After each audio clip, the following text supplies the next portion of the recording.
Saludos, seguidores de la República, gracias por acompañarnos en un nuevo Facebook Live. En esta ocasión vamos a seguir hablando del tema de la colocación de crédito, la demanda de crédito, qué esperar para este año. Y por ello nos acompaña don Alan Calderón, quien es subgerente de crédito y riesgo en el Banco Nacional. ¿Cómo está, don Alan? Muy buenos días, Ronnie. Un gusto compartir con usted y con las personas que nos van a seguir el día de hoy. Y bueno, ya lo saben, pueden dar sus comentarios y consultas en la transmisión, que vamos a ir tratando de irlas respondiendo. Para empezar, desde un punto de vista general, don Alan, conocer un poco cómo ven ustedes a nivel país el tema de la colocación de crédito esperada para este 2021, porque hay que recordar que el Banco Central espera que el crédito al sector privado crezca un 3,6%. Entonces sí quería conocer ese aspecto. En general, ¿ustedes lo ven como factible o no? ¿Cómo lo ven? Sí, bueno, en primer lugar, creemos en el Banco Nacional que la tasa de crecimiento del crédito del año pasado, que fue impulsado gran parte por el aumento del tipo de cambio, va a haber un espacio para que haya un aumento este año, justamente en virtud de que los confinamientos y la menor presión que por el tema de la pandemia se ha ido reduciendo. Va a haber cada vez menos posibilidad de que creemos de que las empresas pues, sigan cerrando o que se mantengan algunas medidas sanitarias restrictivas, y eso puede empujar la demanda crediticia. Entonces nosotros de forma muy positiva creemos que va a haber una recuperación del crédito ligeramente mayor, tampoco es aquellas tasas de crecimiento que habíamos antes del 10%, 2 dígitos, pero estamos en línea. Nuestras proyecciones del Banco Nacional es crecer alrededor del 3,5%, justo en lo que plantea el Banco Central. Tal vez la diferenciación nuestra es que el Banco Nacional va a estar muy enfocado hacia la cartera en colones, ¿verdad? Entonces creemos que ese va a ser un impulso hacia el sector productivo, que es, nuestros clientes mayormente están en esta moneda, pero también vamos a hacer un aumento en oferta crediticia también en dólares, pero la tasa de crecimiento esperada creemos que pueden rondar ahí alrededor del 1,5%. Entonces, Ronnie, creemos que es factible esa tasa de crecimiento del crédito, pero también creemos que va a depender en buena medida de que las restricciones sanitarias pues no se endurezcan, y creemos positivamente que no va a ocurrir. Hay factores, como bien dice usted, que pueden influir en que no se cumpla esa expectativa. Ya habló del tema de la restricción, no sé qué otros factores considera usted que puedan ir en detrimento de esa proyección. Sí, bueno, ese es muy puntual porque afecta de forma directa e inmediata la demanda. Y si las empresas empiezan a cerrar, hay recortes de jornadas o desempleo, pues la gente no tiene ingresos y no puede optar por los recursos. Eso es el más directo. Pero hay otro tema que tiene que ver con los macroprecios. Entonces, por ejemplo, lo relacionado con aumento fuerte en las tasas de interés en moneda local. No lo estamos viendo en moneda internacional, pero en moneda local podría ocurrir un aumento de las tasas de interés que podría darse en virtud de que no se llegue a un acuerdo con el Fondo Monetario, y entonces eso implique que los recursos, esos 1.750 millones que se tendrían que ir a recurrir, ya no tanto el mercado internacional, sino seguramente empezar a presionar el mercado local interno. Entonces, lo primero es que un factor de riesgo que está latente es ese aumento en las tasas de interés. Si las tasas de interés suben de forma significativa, y yo siempre hago el señalamiento de, recordemos allá el año 2010, cuando la tasa básica estaba en niveles mínimos del 4,25, y en apenas 4 o 5 meses empezó un ascenso muy marcado, y luego llegó a ubicarse en niveles del 12%, se triplicó en un momento dado y luego tuvo otra vuelta. Esas expectativas hacen que posiblemente se acelere y cree más incertidumbre en los demandantes de crédito. Y también otros macroprecios. Si empieza a subir la tasa de interés y hay una salida de recursos por un tema de expectativas, seguramente también va a haber una presión en el tipo de cambio. Y si hay un aumento en el tipo de cambio, pues también aquellos no generadores de dólares, ¿verdad?, que van a tomar algún crédito en dólares y no lo generan, pues tienen sus reservas, producto de que el tipo de cambio podría empezar a subir. Entonces yo creo que esto está condicionado, Ronnie, desde el punto de vista macroprecios, a lo que ocurra justamente con la aprobación o no del programa con el Fondo Monetario, y es un condicionante significativo. Nada más, perdón, quería hacerle este comentario que creo que es importante para los que nos siguen. El crédito es el dinamizador casi que inmediato para la recuperación de la actividad económica. Nosotros hemos hecho estimaciones en donde, por ejemplo, por cada aumento de un punto porcentual en la tasa de crecimiento del crédito, podemos ver un crecimiento del PIB de alrededor de 0.15 un año después. Entonces, si estamos viendo si planteamos, por ejemplo, crecimiento del 5 al 10%, el PIB podría estar creciendo por encima del 1%, producto de ese aumento de la oferta crediticia y la demanda crediticia. Entonces, por eso los bancos debemos estar muy enfocados al tema de la recuperación del empleo y generar ese aumento en la demanda agregada del país. Excelente dato ese que otorga. Siguiendo un poco con el tema de las proyecciones, ahora que usted mencionó lo de colones y moneda extranjera, bueno, dólares, la proyección del Banco Central es una variación de 0 para el tema de moneda extranjera. ¿Ustedes en el Banco Nacional les afecta eso, les influye o no tienen algún tipo de incidencia? Sí, las previsiones del Banco Central pues parten de varias realidades. En primer lugar, recordemos que el Banco Central tiene una función que es el control de la inflación, ¿verdad? Esa es su función número uno, y la inflación se controla en virtud de la cantidad de colones que haya en circulación, no de los dólares. Los dólares no los puede, el Banco Central de Costa Rica no puede controlar la inflación que ocurre en dólares. Entonces hay que recordar que en Costa Rica se han generado un conjunto y una serie de medidas regulatorias y normativas para desincentivar la colocación de crédito en dólares en los últimos años, justamente para que genere un menor riesgo sistémico a aquellas entidades que tienen mayor exposición en dólares y que no están respaldados los ingresos en dólares de los tomadores de crédito. Pero también desde el punto de vista monetario para que la política monetaria sea más efectiva. Entonces yo creo que el Banco Central, cuando hace sus proyecciones, también hay un sesgo de que haya, digamos, posibilidad de que el crecimiento sea más bien más hacia el lado de colones que hacia dólares. Nosotros en el Banco Nacional, nuestras proyecciones establecen que vamos a crecer alrededor del 1% en dólares. Va a ser muy leve, es muy bajo, pero no lo vemos en cero. O sea, si creemos que hay un crecimiento un poquito, y particularmente ese crecimiento va a estar dado, Ronnie, en sectores más vinculados al tema externo. Por ejemplo, creemos que vamos a repuntar en términos de servicios, un poquito en turismo también, ¿verdad? Para algunos proyectos que ocupen reactivación también, hoteles o encadenamiento del sector turismo y la parte comercial. Entonces, en general, sí vemos un crecimiento muy leve, pero sí lo vemos, o sea, no cero. Yo creo que esa es una diferencia importante respecto a lo que establece Central.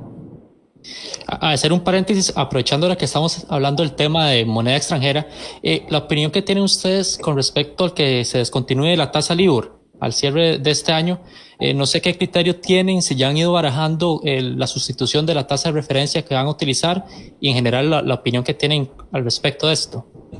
Esa es una muy buena pregunta y qué dicha, porque yo creo que esos foros sirven también para culturizar a todos los que siguen, ¿verdad? Su medio. El tema de la tasa LIBOR no es un tema nuevo, es un tema que ya viene en discusión y en aprobación desde hace más de 2 años. En el Banco Nacional justamente creamos hace 18 meses, hace 1 año y medio, un equipo multidisciplinario donde estaban áreas de crédito, áreas jurídicas, áreas de riesgos, áreas de finanzas, para ver qué alternativas íbamos a darles a los clientes para poder sopesar esa eliminación de la tasa LIBOR, porque entonces ya no quedaría una tasa de referencia, entonces podría haber alguna disputa, alguna diferencia, cuál debería ser la tasa correspondiente para los clientes. Entonces, lo que hicimos en primer lugar es separar el problema en 3. Lo primero es, ¿qué hacemos con los créditos que vamos a empezar a originar? Entonces, desde el año anterior, tomamos la decisión de trasladar aquellos créditos que antes los teníamos ligados a tasa LIBOR a una tasa local que se publica, que se llama la tasa TRI, ¿ok? Entonces, lo que hicimos es tomar la referencia de cuánto debería ser, por ejemplo, la tasa de interés correspondiente al LIBOR y la trasladamos a esa tasa de referencia que se llama tasa TRI.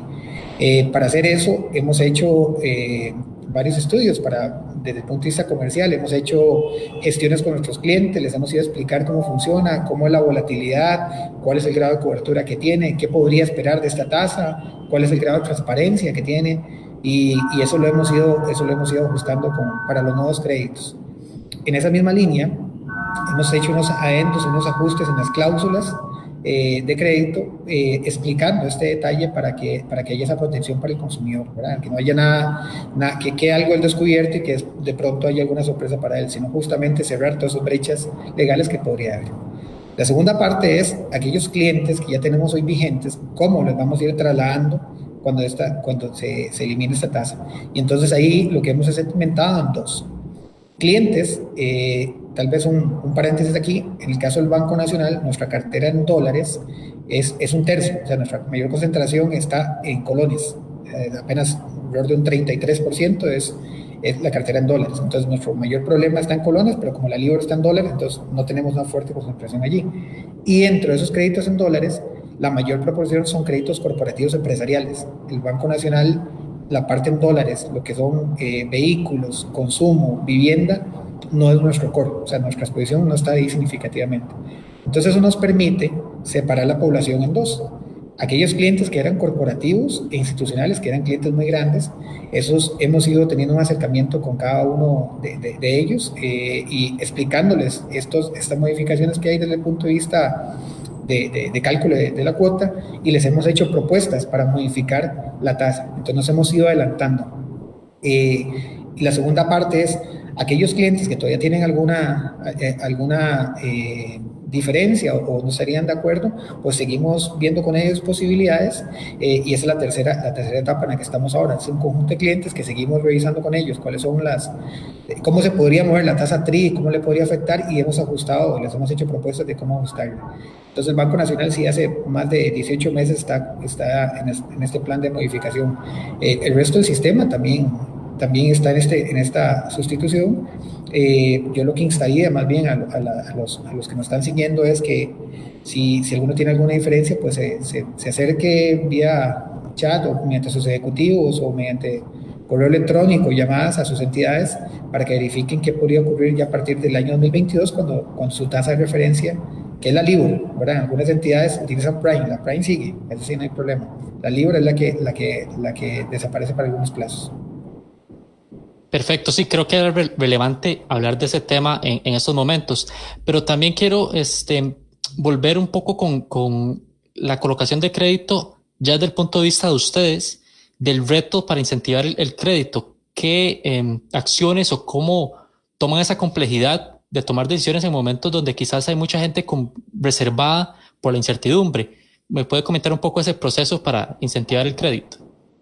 Sí, muchas gracias Malvin también por hacerme la pregunta y también para clarificar algunos mitos. Hoy justo en la mañana estaba hablando con algunos clientes nuestros que de pronto lo que piensan es el Banco Nacional, por ejemplo, tiene cerrada, o los bancos públicos tenemos cerrada la ventana del crédito. No hay nada más alejado de la realidad. El año pasado abrimos un programa de casi 300 mil millones de colones abierto, ¿verdad? Con condiciones bastante más blandas. De hecho, la tasa de referencia venía bajando, más los spreads bajaron y entre el año diciembre de 2019 y 2020 las tasas bajaron alrededor del 2,5% para que tuvieran acceso a estos recursos.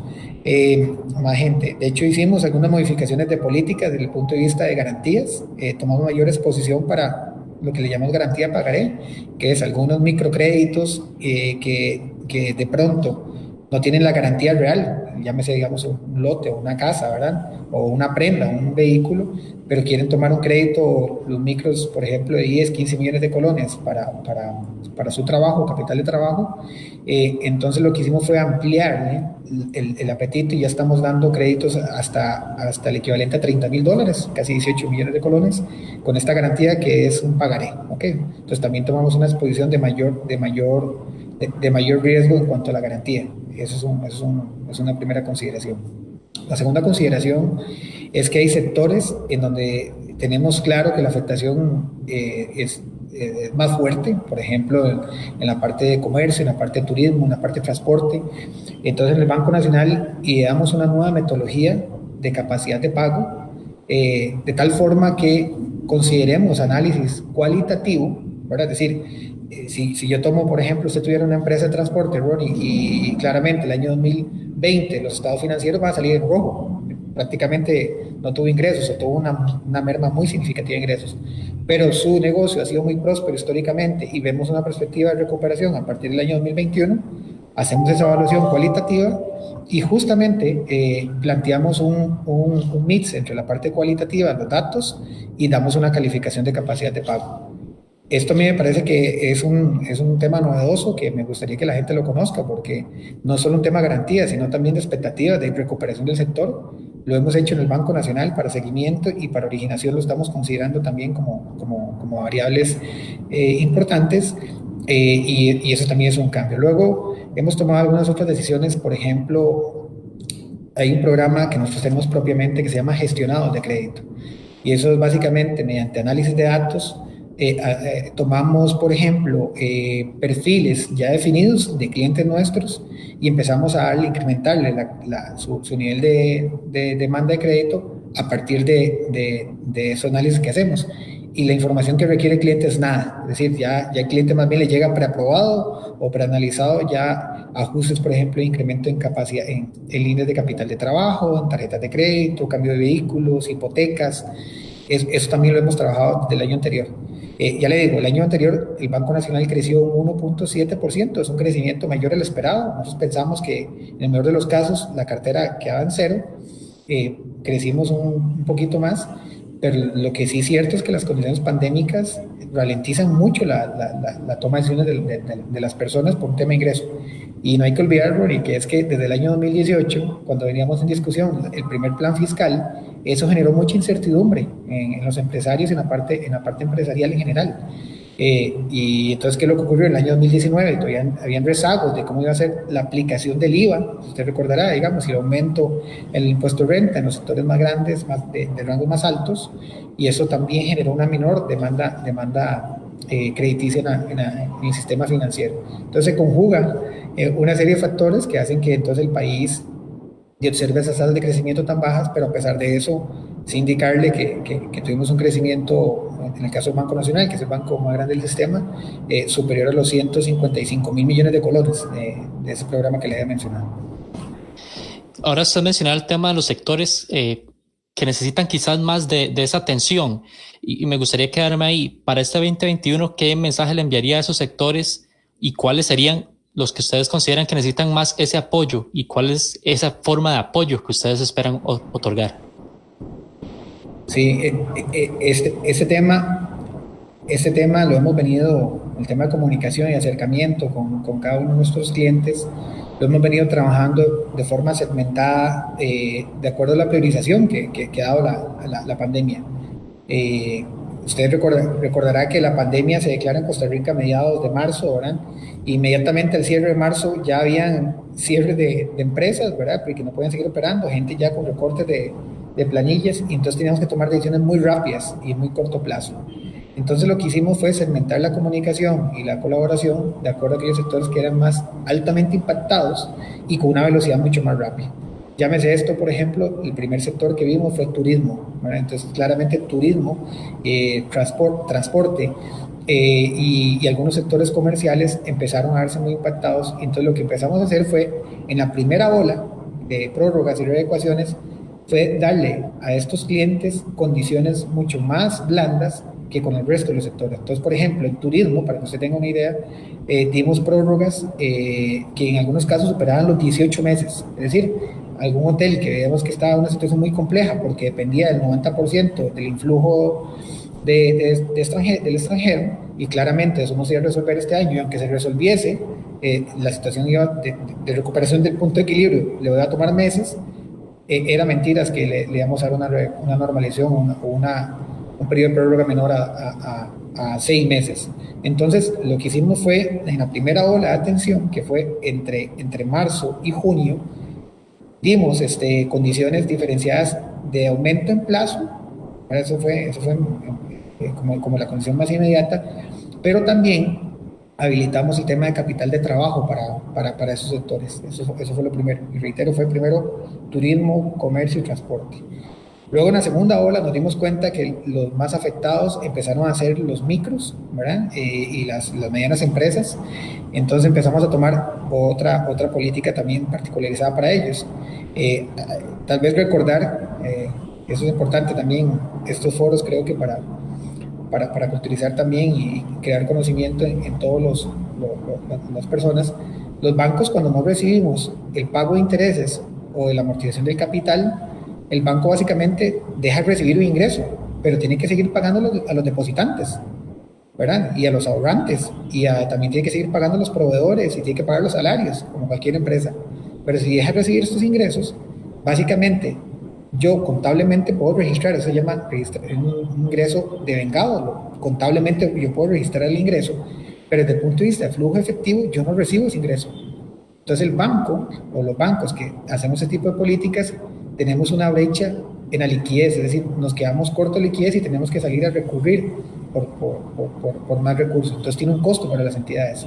Entonces hicimos ese balance y como vimos que la afectación era muy significativa, más masiva, entonces empezamos a dar también colaboraciones de prórrogas y periodos de ajuste de gracia entre 2 y 4 meses y en algunos casos puede llegar hasta 6. La tercera ola la acabamos de empezar justo hace 2 semanas. Básicamente esa tercera ola, tengo que contarle que el Banco Nacional en las primeras 2 olas normalizó 1 de cada 3 créditos y el Banco Nacional tiene más de 400,000 operaciones para que vea el tamaño de la afectación que tuvimos con la pandemia. 1 de cada 3 créditos, hay más de 200,000 clientes, estoy hablando casi 65,000 clientes, les hicimos un ajuste prórroga. Y para la tercera ola, básicamente tenemos como un 30% de esos 60,000, o sea, estamos hablando de unos 22,000, 23,000 clientes. A esos lo que hicimos fue lo siguiente, es un acercamiento desde el mes de noviembre, completamos un formulario para que lo llenaran en la página web. Lastimosamente entre noviembre y diciembre menos del 20% de los afectados lo completaron. Eso hizo que en el mes de enero tuviéramos un embudo, ¿verdad?, de miles de casos que se han ido completando, pero que toma más tiempo. Nosotros tratamos de adelantar, pero no pudimos. El mensaje para estos es: el Banco Nacional, vamos a estar con usted en el regreso a los pagos y en el regreso justamente a la normalización. El mensaje nunca es hacer una ejecución, un cobro judicial. Tratemos de llegar siempre a la mejor solución que nos sirva a ambos, y es por eso que hemos habilitado la tercera ola. Y en esa tercera ola, que así le llamamos, básicamente es para todos los sectores que ya identificamos.